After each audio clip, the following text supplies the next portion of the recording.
Arito na naman ang mainit na balita mula sa mundo ng politika. Mainit na usapin ngayon sa social media at ilang mga news outlet ang umano'y pagkakasangkot ni President Kuting ng Norte Jr. sa mga controversial na issue na muling umuugong sa publiko. Ayon sa ilang ulat, may mga panawagang inimbestigahan ng ilang hakbang ng administrasyon na sinasabing may irregularidad.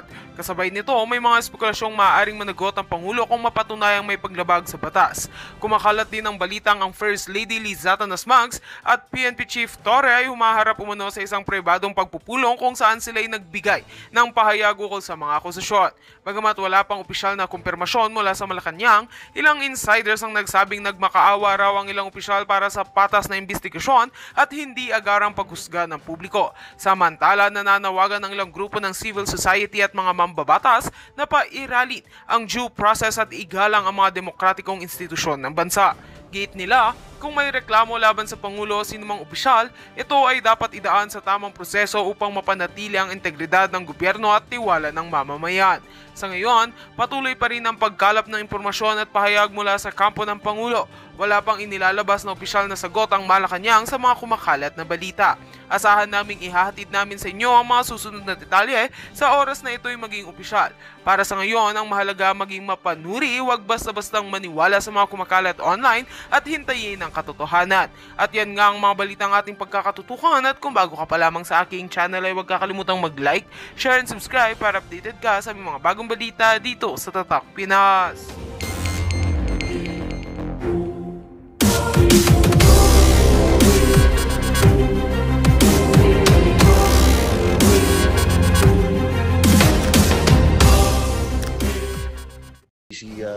Workers kung hanggang kailan.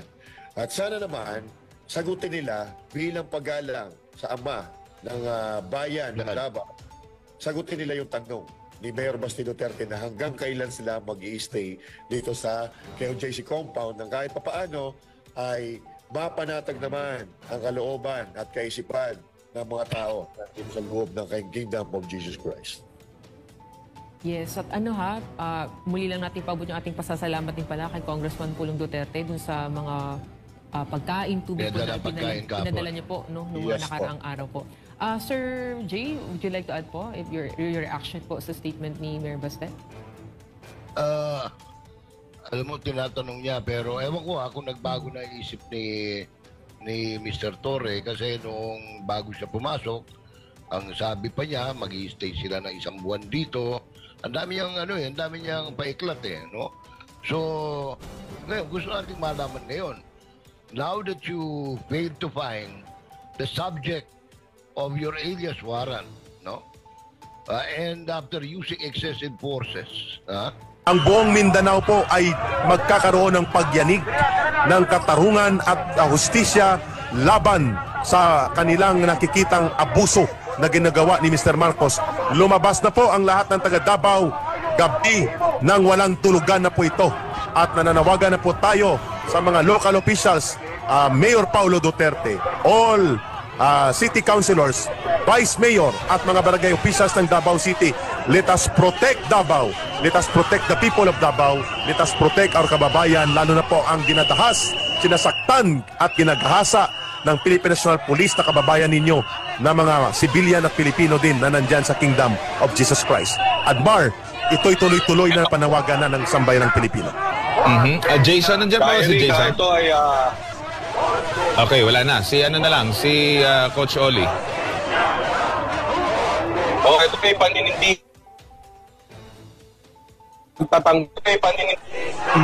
Kasi itong mga pulis natin nandito sa ng KOJC. Kasama po dito si Torre. Itong mga pulis, ito si Marvin. Hindi sila nanindigan sa katarungan.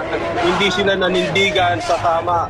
Kaya ipinapakita ng taong bayan, kung hindi nyo kami kayang ipagtanggol sa katarungan, kami mismo ipapakita namin kung paano manindigan sa katarungan. Ito na po. Kaya nga panawagan sa mga personalidad, pumunta na po kayo dito. Eric, pumunta ka na dito, masaya dito. Ito na matagal nating inaantay. Ito po, at meron pong kaganapan dyan na papunta ang mga taong bayan, papunta towards the airport siguro, makakuha nga tayo ng report dito kay Brother Jay. At pumunta doon at hinaharangan ito.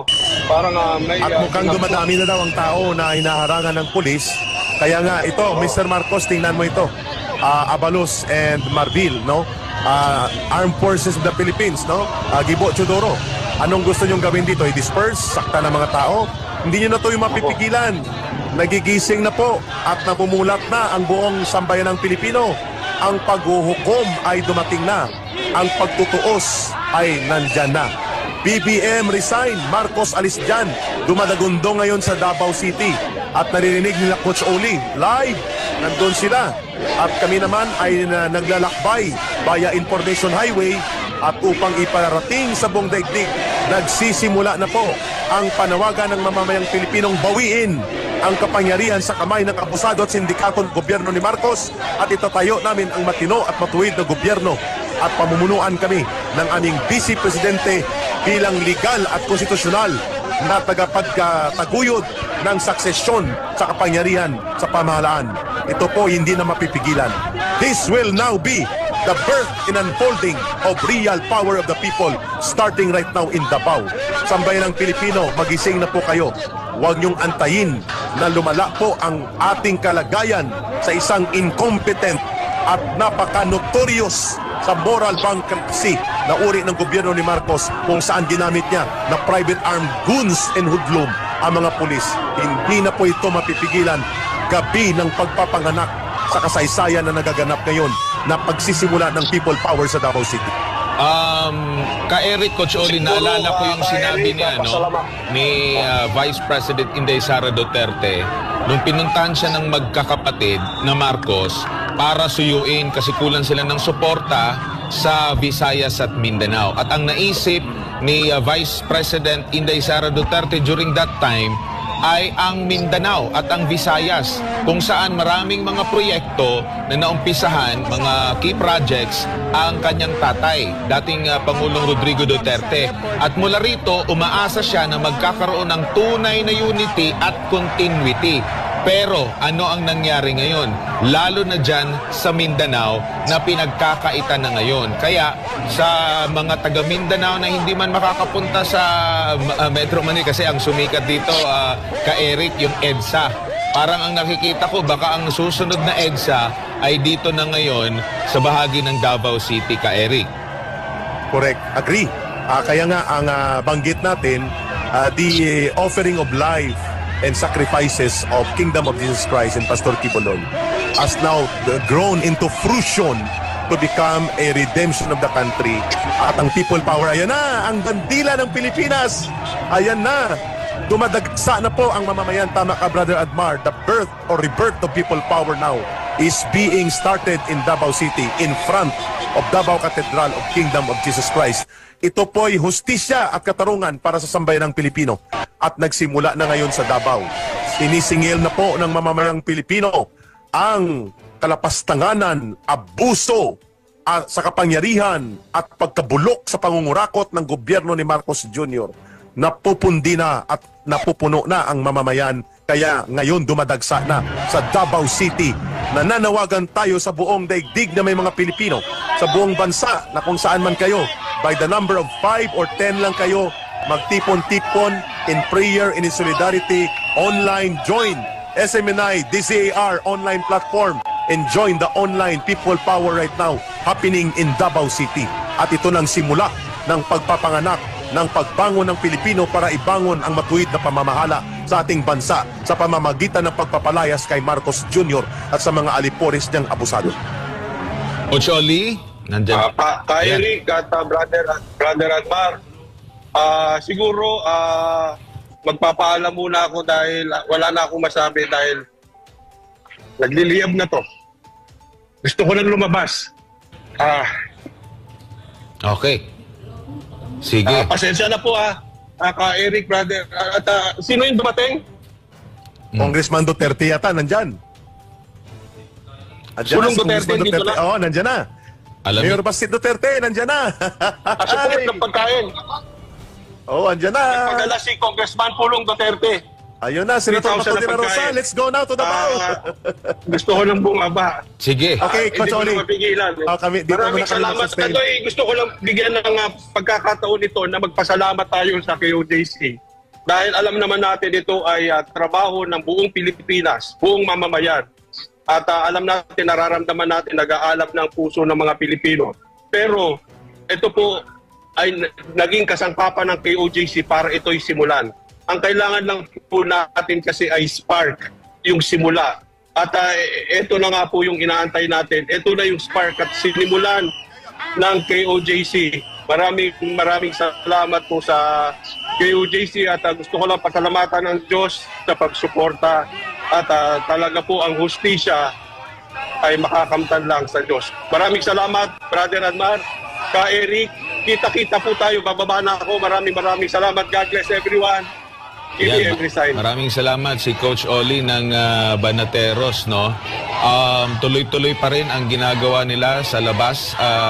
Patuloy ang pagdami, Ka Eric, ng mga tao sa labas. Though marami ding mga kapatiran tayo dyan sa loob ng KOJC, hindi na nga pinapalabas, no? Pero nakikiisa din sila. Meron din tayong mga footage dahil tayo napapanood din sa loob ng Kingdom of Jesus Christ Compound, Ka Eric, at nakikiisa din sila dyan sa mga ganap ngayon sa labas ng KOJC Compound, Ka Eric. Ngayon ay Justice for Kingdom of Jesus Christ, Justice for All. At nananawagan ng buong sambayan ng Pilipino na lumayas na sa kapangyarihan si Marcos Jr. at ibigay na po ang tamang pamamahala sa tamang pamumuno ng ating Vice Presidente. Pangalawa, nanawagan po ang mamamayang Pilipino na palayasin na ang illegal na pag-okupa ng mga pulis sa loob ng compound ng Kingdom of Jesus Christ at palayasin na sa poder. Kasama po ni Marcos, si Abalos, si Marbil at saka itong si Torre. At sila po'y singilin sa kanilang mga krimen at paglabag sa karapatan ng mamamayan. At pangatlo, nananawagan po ngayon ang sambayan ng Pilipino sa buong Mindanao, Davao, and buong Pilipinas. Nagsisimula na po ang panawagang magkaroon ng bagong gobyerno at mapayapang pagtransisyon ng kapangyarihan. Ito po'y gabi ng pagpapanganak sa tinatawag naming the real birth of people power in Davao para po bawiin ang kapangyarihan sa kamay ng abusadong gobyernong ito.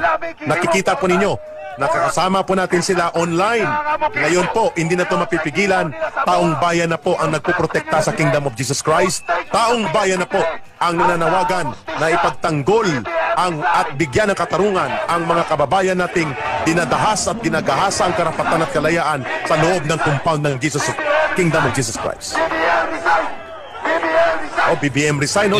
Marami na rin mga maliban sa mga Banateros, marami na rin ang mga vlogger na nagla-live dito sa mga ganap ngayon sa Davao City. Dito sa mga Ka Eric, and ang panawagan nila malinaw na malinaw ito, BBM resign. So kumbaga napatong-patong na ang lahat ng mga problema ang kinakaharap ngayon, lalo na yung rule of law. Hindi na pag-observe sa rule of law, kawalan ng matinong solusyon sa problema sa kahirapan, pagtaas ng presyo ng mga bilihin, kawalan ng solusyon sa kriminalidad.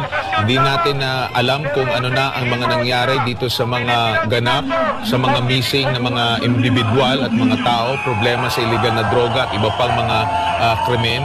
Pero iba kanilang mga tinututukan, hindi na naaakma sa pangangailangan ng taong bayan, Ka Eric. Tama po. At napakaganda ang tanawin, Brother Atmar, mga kababayan na may nagwawagayway ng bandera ng Pilipinas. Those who have flags at their homes, dalhin nyo po dito ngayon sa Kingdom of Jesus Christ compound sa labas to symbolize our solidarity for the country and the people. Mga flaglets o mas maganda mga flags mismo ng Pilipinas, at ngayon ay madagundong po ang boses na kikinig po kayo dito sa live broadcast for 48 hours na ng SMNI at ng DZAR. Ay nakikita po ninyo ang panawagan, Marcos alis dyan at Marcos resign, sapagkat ang lahat ng ito, ang pasimuno at simula ay nagmumula sa bulok, palpak at wala sa lugar na pamumuno ni Marcos Jr. na inabuso ng poder. Binabawi na ng sambayan ng Pilipino ang kapangyarihan na ibinigay at pinagkaloob sa kanya nung eleksyon. At ngayon po ay challenge ito sa Philippine National Police at sa Armed Forces of the Philippines. Kayo ba ay magpoprotekta sa bulok na politiko? Kayo ba ay susunod sa mga illegal na utos sa sakta ng inyong kababayan? Kayo ba ay magiging instrumento para pumatay ng kapwa Pilipino o kayo ba ay titindig Armed Forces of the Philippines at Philippine National Police? Kayo ba ay titindig sa inyong mandato to serve and protect the people, and the protector of the people in the state ay kayo po, hindi po ang mga politiko ang dapat yung paglingkuran. Si Torre, si Marbil, si Abalos ay naglilingkod sa mga politikong bulok. Kaya po, nararapat lamang na maganap itong pagbawi ng kapangyarihan ng mamamayan na nagaganap ngayon sa Davao. History is being born now at the side of Davao, and it will now become a groundswell ng pagkakaroon ng malawakang pagkilos ng mamamayang Pilipino upang bawiin ang kapangyarihan sa kamay ni Marcos at itatayo ang matuwid at nararapat na pamumuno sa ating bayan. Brother Admar, hindi na ito yung mapipigilan. When the people start to decide to make change and create history, no force na nasa kamay ng kapangyarihang nag-aabuso can ever stop them. Lesson of history po yan sa buong daigdig. Magaganap at magaganap po ito. At hindi na po alis ang taong bayan. It is now converted as the people's center of protest and resistance, ang labas ng compound ng kingdom of Jesus Christ. And it will be done tonight at sa susunod pa na mga gabi at araw ng paglalakbay sa kasaysayan at pagkakaisa ng buong mamamayang Pilipino. Go to Davao or go anywhere by the 5 or 10 of you and create a symbol of protest and solidarity with the Filipino people para ipanawagan ang pagbaba sa kapangyarihan ng abusadong gobyerno ni Marcos Jr. Lalo na rin dyan sa Davao or sa Mindanao, Ka-Eric. Alam natin, laman yan lagi ng mga pangako. Kaya siguro ang pangalan dyan, Land of Promise. Puro pangako ang naririnig natin dyan. And to the point na maabot na sa pagkakataon na nabuksan yung ideya na humiwalay, di ba, ang Mindanao. Kasi nga sa tagal ng panahon, well, sa panahon ni Pangulong Rodrigo Duterte, alam naman natin, hindi kaya yan sa loob ng 6 na taon, di ba? So merong mga projects na gustong ipagpatuloy ang ating ang Pangulo, Inday Sara Duterte. Ngunit hindi na nga ito natuloy. Nabuksan yung ideya na humiwalay na lang. Admar? Nung nabuksan Brother? yes? May signal pa ba tayo? Yes. Naputol daw ang ating feed. Marami na nagtatanong, mga 10 na. Mayroon pa ba?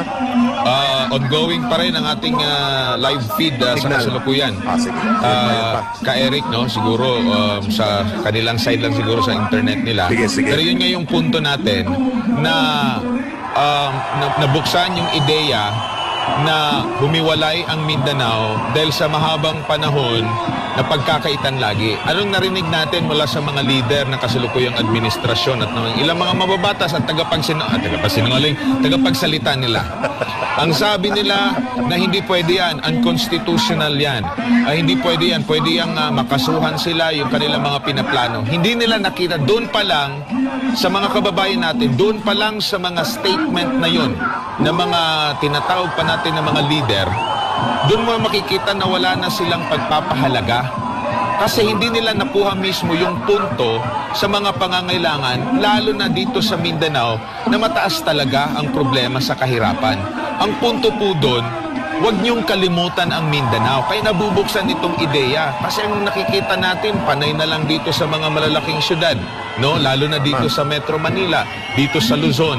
Kumbaga, pero ang laki ng yaman na ibinibigay ng Mindanao sa kabuang ng bansang Pilipinas, sa ating pamahalaan. Di ba? Yung mga, well, ang binabayad nga na tax nandoon sa sa dito sa Metro Manila, pero yung lahat ng mga resources na ito nagmumula sa Mindanao. Pero laging nahuhuli ang Mindanao at doon mo makikita sa kanilang mga pananalita na hindi nila naintindihan talaga ano ang pangangailangan ng taga Mindanao. Puro na lang kayo pangako. Binabanatan nila mga Duterte kasi yun, doon nabuksan yung ideya na dapat humiwalay na. Ngayon, ang taong bayan mismo ang makakapagsabi nito. Tama na, sobra na. Lagi na lang kaming land of promise. Wala na bang land of fulfillment talaga doon sa mga promises ninyo? So, dyan ngayon, ang taong bayan, lalo na sa Mindanao, maaari nyong maiparinig ang inyong mga boses kung itong mga problemang kinakaharap natin ngayon ay talagang patuloy ninyong kinakaharap at parang wala na yatang plano na bigyan pa ng solusyon, lalo na sa ating mga kababayan sa Mindanao. Kasi ang nakikita natin dyan, kung sino yung mga mayayaman, yun lang yung patuloy na yumayaman. Kung sino yung may nasa kapangyarihan, yun ang laging nasa kapangyarihan. Pero ang tanong, yung ipinangako ninyo, wala na. So nakikita natin ngayon, maaring gawing avenue ito ng mga taga Mindanao, itong pangyayari ngayon dyan sa Davao City at makisa. Hindi lang po ito laban ng KOJC. Ang problema natin dito, ang kinakaharap natin sa pang-araw-araw. No? Isantabi natin kung ano man ang hindi interes ng bawat Pilipino. Ito interes ng bawat Pilipino ang mga pinag-uusapan natin dito. At ito yung dapat marinig mula sa atin, mula sa taong bayan, kasi nasa konstitusyon ito. Hindi pwedeng pigilan ang boses ng taong bayan na maiparinig.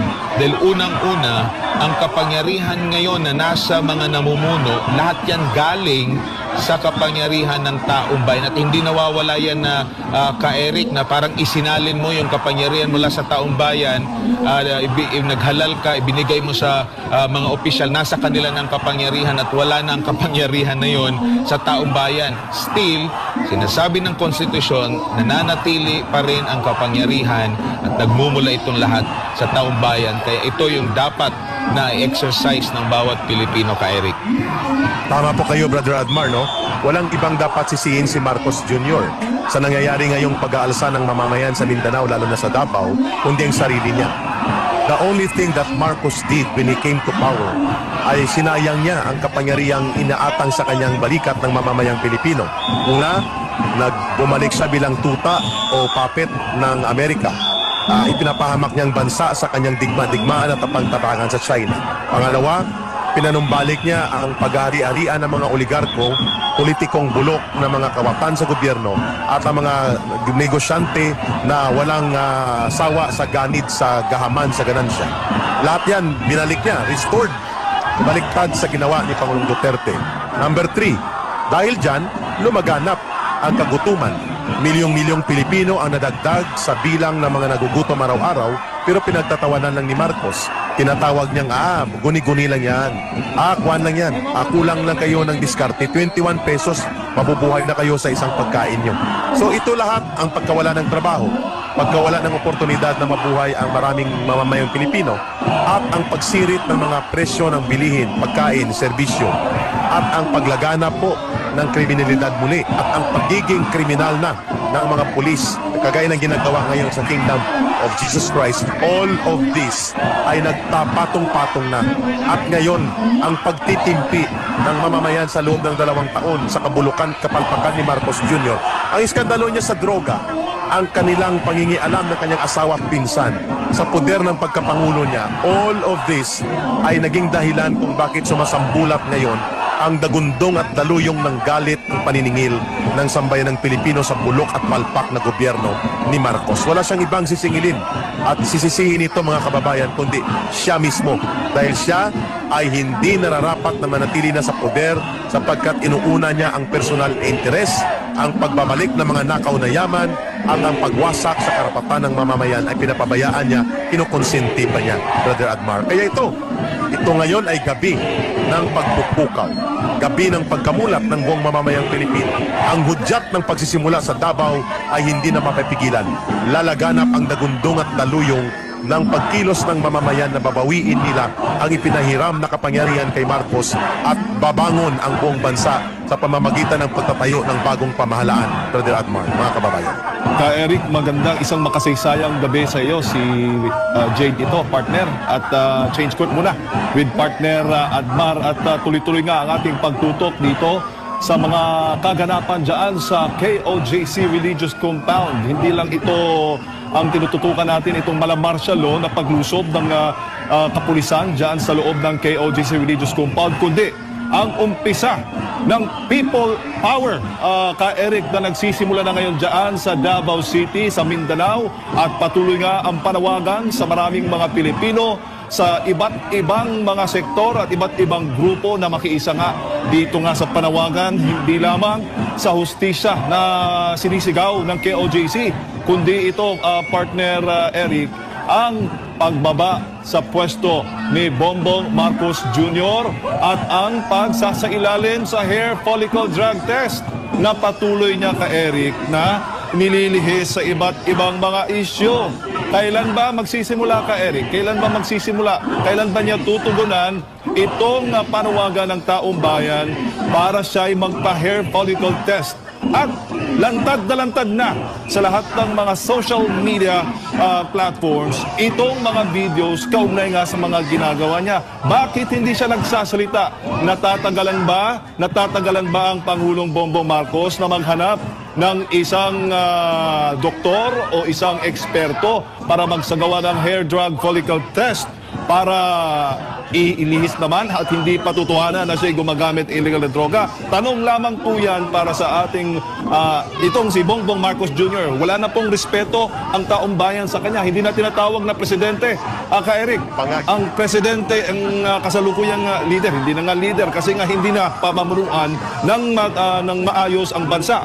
Sa halip na to unify the Filipino people, ang ginagawa ng leader ngayon ng Pilipinas ay dinidivide niya ka Eric itong ating bansa. Malinaw yan at nagsisimula na nga na naglabas na ng kanilang mga pahayag ang sigaw ng taong bayan ka Eric para si Bongbong Marcos Jr. ay bumaba na sa kanyang pwesto. Malinaw na malinaw ito. At para hingin natin yung huling update mga kaganap.